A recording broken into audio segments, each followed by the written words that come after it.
Being able to come into a space and just, want to pinch yourself because you're like so happy you're there. You want to just take in the moment and just realize who you are and where you are.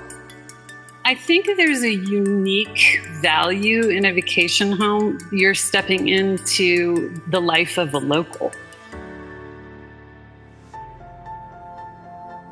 I did homes in Sea Ranch, Bodega Bay, and all up and down the coast, and I still enjoy working out there. Every site is such an opportunity, and you don't know what those opportunities are until you arrive there.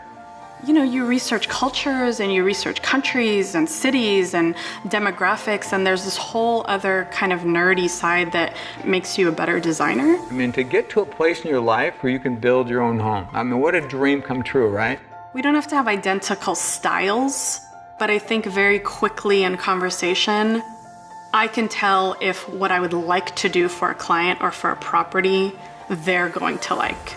That you get so deep into it, there's nothing else you can be distracted by. You have to completely be in that moment. When you're really able to sit down and design and draw and pull materials together, when I can carve out that little design time, it's heaven. This is what Napa is. It is this gorgeous valley tucked in between the Mayacamas Mountains and the Vaca Hills. Out in front of you, you see all of these incredibly famous vineyards, and you can see all of that right here from our terrace at Silverado. I started when I was about 12 years old. My father was a winemaker at a small winery in Hillsburg. I was raised in agriculture, surrounded by agriculture, and it came to my attention that 2% of Americans come from farming families. That really hit me. I kind of refer to the Chalk Hill area as a little Chalk Hill bubble. I can be warm on this side, on one side of the vineyard, and the other side it can be cool and foggy. I will never, ever be bored with winemaking. It's impossible. Every year is different. Every vintage is different. Mother Nature throws something different at you every year. It's a constantly evolving and changing process that always keeps you almost like a perpetual student.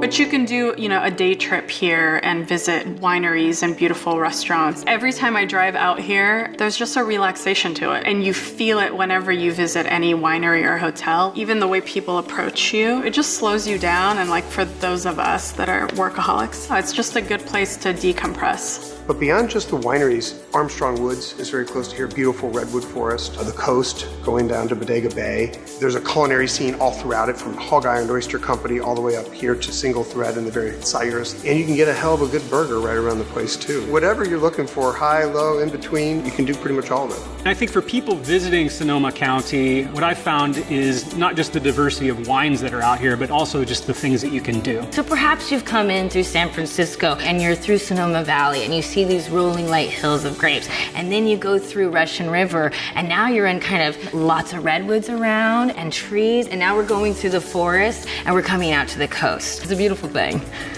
The most amazing thing about wine country is how accessible it is. It's literally an hour away from the city of San Francisco, which is my favorite city in the world and one of the world's favorite destinations. There is this front porch at a vacation home. That spot is my oasis. I sat out there for probably 6 hours straight reading a book with my dogs, looking out onto the wineries below. It was fantastic. Any place where I got a good view, good coffee, good wine, and my 2 dogs and a book, I'm good.